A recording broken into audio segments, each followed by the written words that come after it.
and gals, and over here from Drake Wing Gaming. Let me pause it right here and see if the mic is picking me up. Yes, indeed, it is picking me up. Everything is fine. All right, y'all.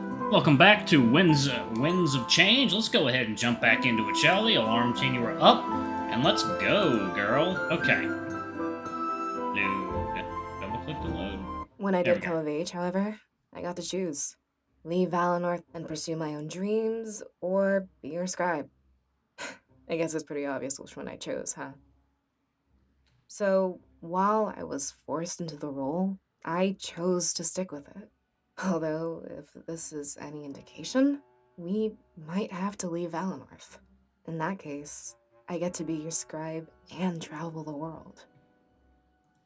Well, we can't stop this attack from happening.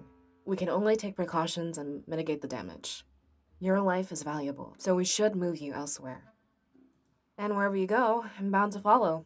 We'd be the first duo to operate outside of Valinor. Never thought we'd actually make history, but here we are. Okay. Well, I guess when I did. What else? So while I was forced Glad to have into you the by my role, side, Valessa. Yeah, and same to you. Look at this vision. We're going to do great things. Let's get to the bottom of this and save our village together.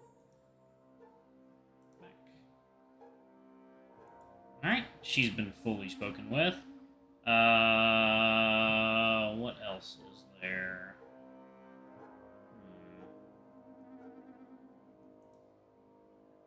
Light isn't from outside. The tree is actually bioluminescent. I wonder if the spirit realm is the cause. Cool if I could, This looks like a comfortable place to sit down. Unfortunately, I don't think we have the time to relax. I better get back to searching with Ulrich and Valessa. Okay. There's a bright light coming from deep within the tree. I'm not sure how to explain it, but the tree is glowing. They say that nature is a container for spiritual energy. That's why Valinor is so in tune with the spirit realm, because it's the only forested area in all of Alestia.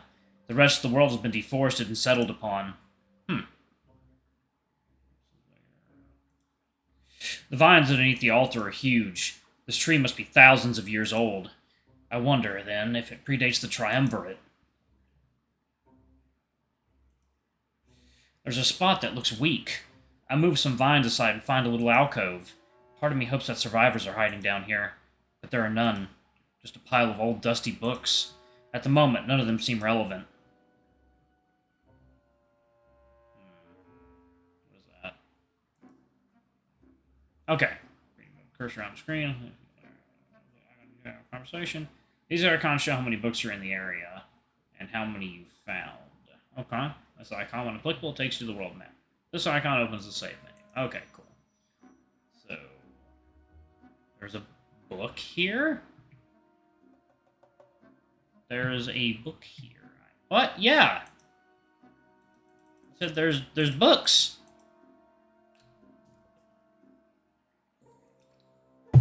Fuck do you mean none of them seem relevant? We're getting those books.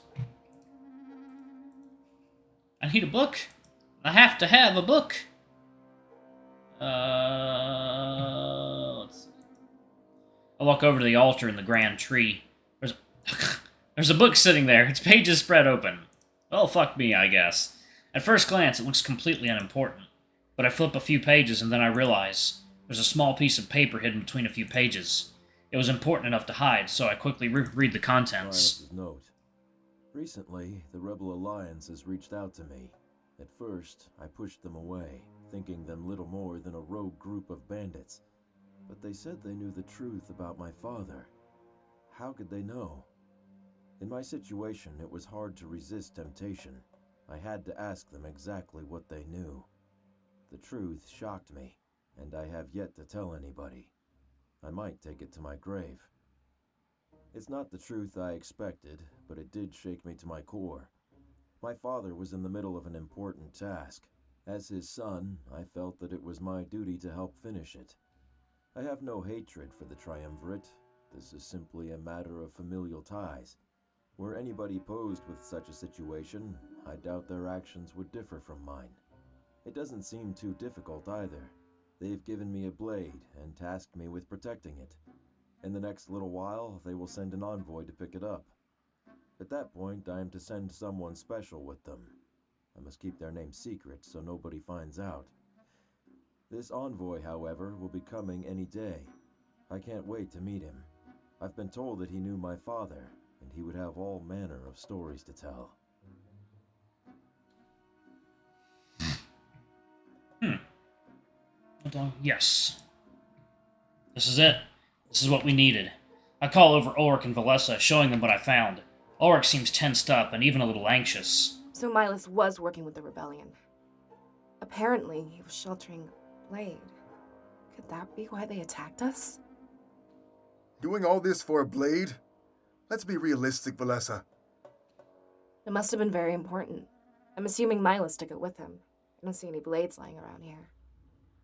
But about this envoy he mentioned, and this supposed special person. Ulrich, why did you lie to us? It's true. Anybody would have figured it out by now. He seems to admit defeat and closes his eyes, almost like he didn't want us to see us as he spoke. We didn't think you'd come if you knew. I tried to hide it, but I guess there's no point anymore. After seeing this attack, I need to request your help.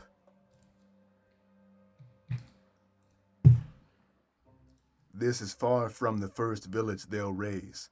They're up to something much bigger. That's why you wanted to come here, right? Yeah, you're right. There's little time to argue and nowhere else to go. It looks like you got what you needed, Ulrich. Let's get back to the town square. We'll exit the village through Main Street. We nod and make our way out to the grand tree.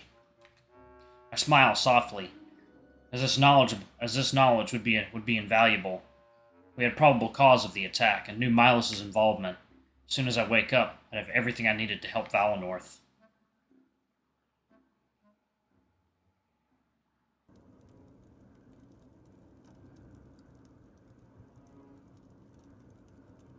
The flames have spread, but it's not too bad. I need to make sure I don't inhale too much smoke. As we take slow, cautious steps, my mind is conflicted. There's one thing I can't seem to get off my mind. This blade, or whatever, was it worth all this? Destroying an entire culture over something so simple? Sorry, I can't see all that well. You two will have to lead the way. I'm not as familiar with the surroundings. We crouch and make our way through Valinor. I have a rising urge to cough, but I try and hold it back. We wouldn't want to make it this far and get caught. The water tank is cracking and leaking its contents. A small stream trickles down through the village. This would be our best tool to hinder the flames. This isn't right. Not at all. Where is everyone, Ulrich? There's not a single body. Like I said, they probably fled to safety. We need to do that too, and fast. There's nothing left for us here in Valinor. It doesn't make any sense, though. Think about it for a second. In that alcove, we heard screams. The people of Valinor were dying. Not only burning, but getting attacked.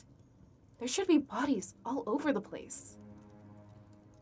She was right, and it bothered me as well. The current scene didn't match what we heard.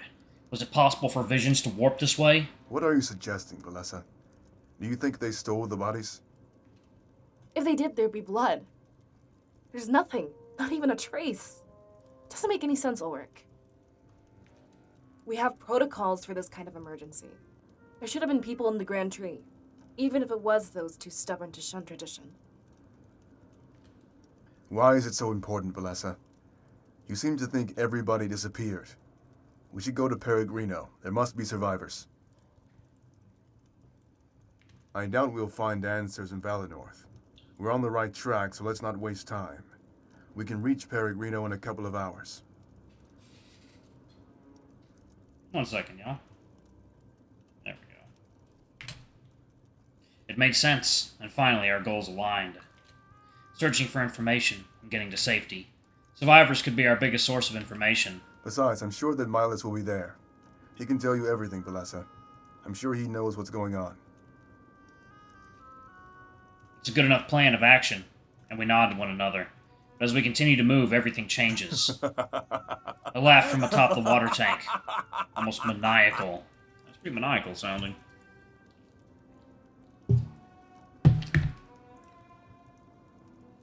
Such loyalty to the man who condemned you all. If you want to know where Milas is, I'd love to show you. I can even reunite you with the rest of the villagers. We stop in our tracks and look up at the water tank. A silhouette of a man stands there, gripping a large blade. It's white and gold, with majesty embellished by the flames. It reminds me of the suits of armor we fought earlier. I have no doubt that there was some sort of relation. We must be looking at the man responsible for this. He jumps down from the water tank and lands with a roll. I take a few steps back, ensuring that Ulrich remains in the front. If his job was our protection, now is the time to shine through. What a pitiful little village. It's no fun when they don't put up a fight. Did you know what they did in their final moments? They called out to you, Ceres. They wanted your help, and you let them down. I guess the stories I heard about you were wrong. Sovy, you already have the blade. Let us leave. We can resolve this peacefully. No survivors. Don't you remember the rule? Like a garden, we have to pluck all the weeds. Is that all these people are to you? Sovy, they have a culture and history. Yes, but it's not theirs that I'm interested in. In fact, I'm only here to claim the Ceres' soul. Everything else was just for fun, for sport. This becomes personal, as they seem to know each other. They both worked for opposing forces. I'm sure they fought before. It sickens me that he likens killing the villagers to a sport. You don't mean... My orders had nothing to do with burning down this village. I wasn't supposed to kill anyone unless I had to, either. But you know, my apprentice isn't very fun to train with. Disgusting. Valessa, take the Ceres and run. I'll catch up with you at Peregrino. Ulrich pulls out his blade and assumes a fighting stance. Sovy does the same, and their eyes meet in deadlock. I look at Valessa and we nod before starting to run. Unfortunately, we don't make it very far. I hear Ulrich scream and turn back to look. Sovy smirks at us, his blade deep in Ulrich's abdomen. Where do you think you're going, you two? It would be rude to leave before I'm done with you. Watch, and you'll see why you can never win. With a grin on his face, he twists the blade inside Ulrich. Defying all possibility, the gear on the base starts to spin. Soon after, everything is engulfed in a blinding white light. Please, run. We hear Ulrich's final words as the light subsides. When everything is back to normal, he's completely gone.